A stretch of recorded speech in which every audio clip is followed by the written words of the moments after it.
은행권의 부실 채권 비율이 5년 만에 최고치를 기록하는 등 건전성이 크게 악화된 것으로 나타났습니다. 금융당국도 은행권의 미온적인 부실 채권 정리에 문제가 있다고 보고 경고의 목소리를 높였습니다. 이수연 기자입니다. 경기부진과 기업구조조정 여파로 은행권의 부실채권 비율이 지난 2010년 이후 최고 수준으로 치솟았습니다. 금융감독원에 따르면 지난해 말 기준 은행권의 부실채권 비율은 1.8%로 전년 1.55%보다 0.25%포인트 증가했습니다.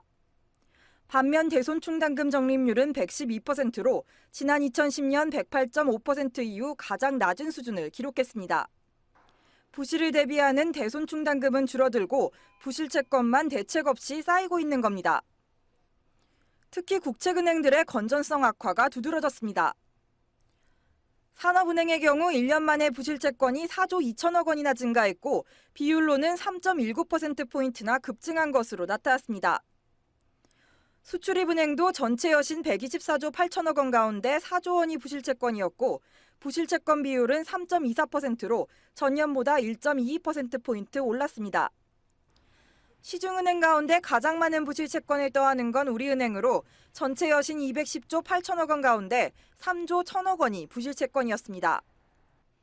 이는 지난해 대우조선해양과 현대상선, STX 등 대기업들의 구조조정으로 인한 부실이 대거 반영됐기 때문입니다. 또 금감원이 지난해 규제 완화 차원에서 부실채권 목표 비율을 없애면서 자율적으로 부실채권을 관리하게 된 은행들이 정리에 다소 미온적이었다는 지적도 나옵니다. 은행의 부실채권 비율이 위험 수위에 다다르자 진웅섭 금감원장은 은행이 신속한 기업 구조조정과 부실채권 정리에 나서야 한다고 주문했습니다. 4월 총선 이후 기업 구조조정이 강도 높게 진행될 것으로 전망되는 가운데 금감원은 향후 은행들의 부실채권 정리를 강하게 독촉할 것으로 보입니다. 머니투데이 방송 이수연입니다.